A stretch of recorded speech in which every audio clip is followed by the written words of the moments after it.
people who are maybe in family, like younger families, they're considering that move out, whereas some young professionals who are just kind of starting their career and they know they're going to be needing to work downtown or needing to come back to downtown Toronto, they had a really good window of opportunity. Last year, as we know, condo prices in the core dropped significantly, and rents dropped significantly as well. So that affected not only end users, who are looking to sell their homes, their condos. It also affected investors who, saw significantly lower yields on their investment properties because, their rents have dropped by $400 or $500 on whether it's a 1 or 2 bedroom unit. So that's a significant amount of money, and their costs haven't dropped, haven't really dropped to kind of coincide with that. So their costs are increases, their maintenance fees are increasing, yet the rents were dropping. And so some investors, decided to offload their properties and sell their condos. Some end users decided to sell and get out of the city. So that's why condo prices downtown dropped last year. But that trend has kind of subsided, and we're seeing a shift, especially beginning this year, and especially into February, now March. The number of condos that are being sold are record setting compared to, when we were trying to sell a condo in the middle of last year or at the end of last year, you saw the days on market go up. Now we're seeing those days on market go down again. We're seeing multiple offers again.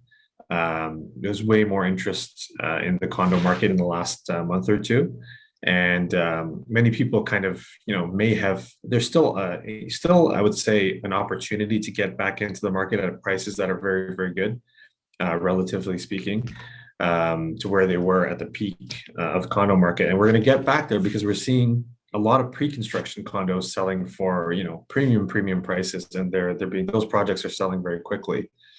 So I think there's renewed kind of hope for the downtown market. Investors are looking for deals to get back in. End users are saying, hey, this is my opportunity to finally get that downtown condo that I couldn't get before. And I think we're going to see that market bounce back very strongly this year. Okay. And in terms of price, you were saying that we're starting to see it where it was at the peak. I would say maybe pre 2020. Maybe we'll say Mhm. that was the peak or early 2020. So do you think we have now exceeded that, or are we just about to hit that level? So the condo market is about to get there. So it's not quite there yet. It's very dependent on area, and condo market's very different in terms of certain areas and certain buildings.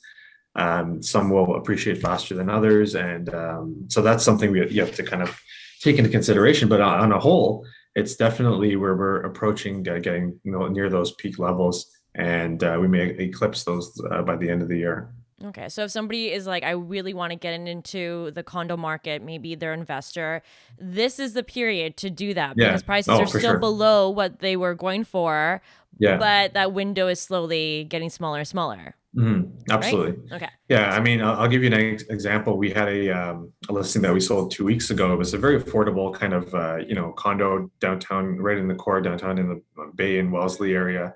And it was priced for under $500,000. And, within 2 days, we had 16 offers on that condo. And, it's the demand has just been much, much more than it was last year.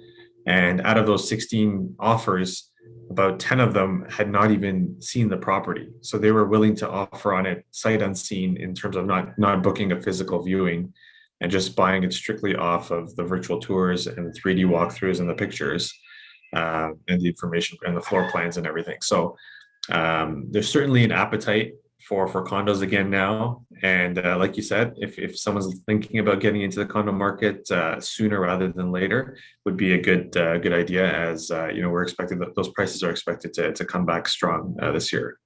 great. Okay, so that leads me to my next question. So, one of the things I know I would always look at is pre-construction versus resale, right? So, before pre-construction used to be a better deal because it used to be cheaper than what was on the market. Plus, you were able to gather that time. So, not only would it appreciate by the time you took it over, but you had that time to gather your 20% deposit. Now, like you were just mentioning, builders are still charging premium prices for these condo projects. I've been looking. I was actually curious to see what they were going for. They're starting now in the sixes. some of these places for a one bed, one bathroom. And so I was like, that's interesting when there are resale properties here that are going for much less, that would be probably bigger or at least equivalent. So for people that are like, oh, I always thought pre-construction was the more affordable option, it sounds like it may depend on what they're trying to get and what area. What do you think?